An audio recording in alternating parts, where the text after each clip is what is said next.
Welcome back to Easy English. Today we are going to learn there is and there are.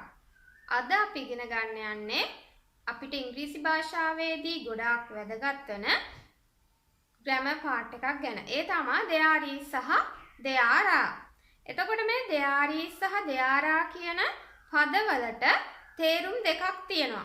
ඒ තමයි ඉන්නවා සහ තිබෙනවා. ඉන්නවා තිබෙනවා කියලා කියන්න තමයි අපි මේ there is සහ there are භාවිත කරන්නේ.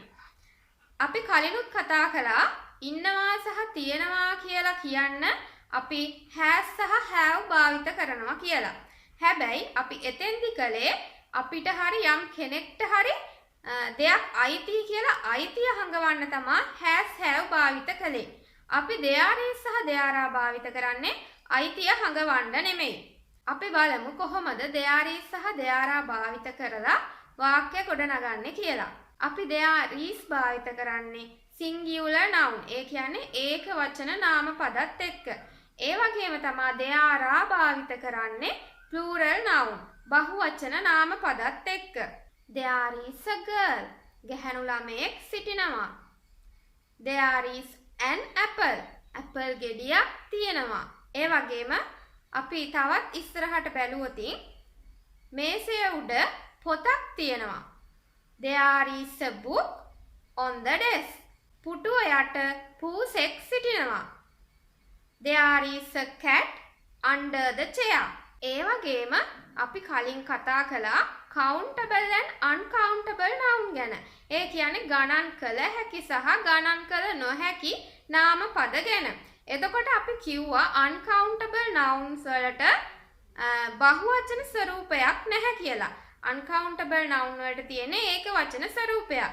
එතකොට අපි ඒ ගණන් කළ නොහැකි නාම පද ප්‍රකාශ කරන්නත් භාවිත කරන්නේ there is. අපි සිංහල භාෂාවේදී මේසය උඩ පොතක් තියෙනවා කියලා වාක්‍යයේ මුලට මේසය උඩ කියන පදය අරගෙන වාක්‍යයේ අගට දාන්නේ පොතක් තියෙනවා කියලා. ඒ වුණාට ඉංග්‍රීසි භාෂාවේදී අපි පොතක් තියෙනවා කියන පදය තමයි වාක්‍යයේ මුලට ගන්නෙ. ඊට පස්සේ මේසය උඩ කියන පද ටික වාක්‍යයේ අගට දානවා. එතකොට අපි කිව්වා there is a book on the table. ඒ විදිහට තමයි වාක්‍ය ගොඩනගන්නේ. ඒ එකකට වඩා වැඩි සංඛ්‍යාවක් තියෙනවා කියලා කියන්න අපි භාවිත කරන්නේ there are. මගේ පවුලේ සමාජිකයින් 4 දෙනෙක් සිටිනවා. There are 4 members in my family. කූඩුවේ කුරුල්ලෝ දෙන්නෙක් සිටිනවා. There are 2 birds in the cage. මේසය උඩ පොත් 5ක් තිබෙනවා. There are 5 books on the table. ඒ විදිහට තමයි අපි there are භාවිත කරලා වාක්‍ය ගොඩනගන්නේ.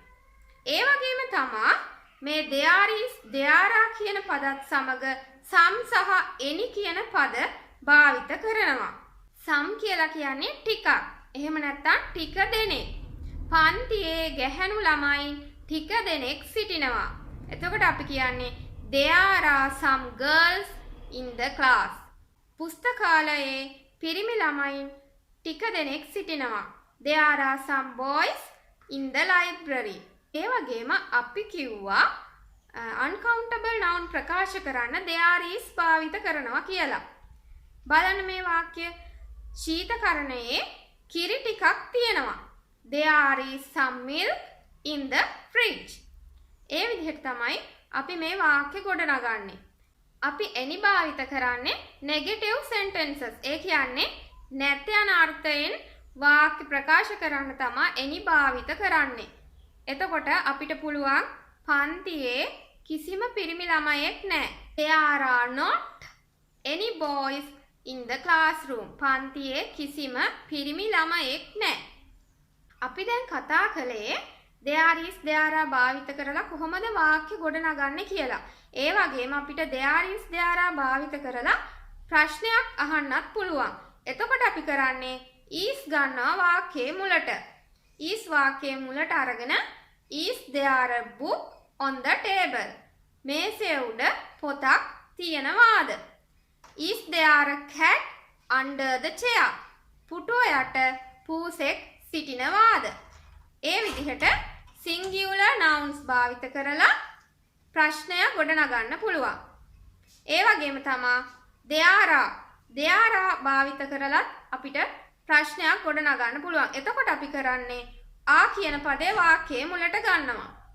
මේසය උඩ පොත් 5ක් තිබෙනවාද? Are there 5 books on the table? කූඩුවේ කුරුල්ලන් සිටිනවාද? Are there birds in the cage? පන්තියේ ගැහැණු ළමයි 10 දෙනෙක් සිටිනවාද? Are there 10 girls in the classroom? ඒ විදිහට තමයි අපි ප්‍රශ්නයෙන් අහන්නේ. ඒ වගේම අපිට පුළුවන් නැත යන අර්ථයෙන් වාක්‍ය ගොඩනගන්න මේ there is සහ there are භාවිත කරලා. එතකොට there is not කෙටි කරලා there isn't කියලා අපිට ගන්න පුළුවන්. there are not කියන පදය කෙටි කරලා there aren't කියලා අපිට ගන්න පුළුවන්. There are not any girls in the library. පුස්තකාලයේ කිසිම ගැහැණු ළමයෙක් නැහැ. There are not එහෙම නැත්නම් there aren't any dogs in the house. ගෙදර කිසිම බල්ලෙක් නැහැ. There is not a book on the desk. මේසය උඩ පොතක් නැහැ. මේ විදිහට තමයි අපි there is there are භාවිත කරලා වාක්‍ය සහ ප්‍රශ්න ගොඩනගන්නේ. අපි ආයෙ මතක් කරගමු. අපි කිව්වා there is සමග භාවිත කරන්නේ singular noun. ඒ කියන්නේ ඒක වචන නාමපද. there are සමග භාවිත කරන්නේ plural noun. ඒ කියන්නේ බහුවචන නාමපද. අපි there is there are භාවිත කරලා අපිට පුළුවන් ප්‍රශ්නත් ගොඩනගන්න. එතකොට අපි කරන්නේ is වාක්‍යයේ මුලට අරගන්නවා.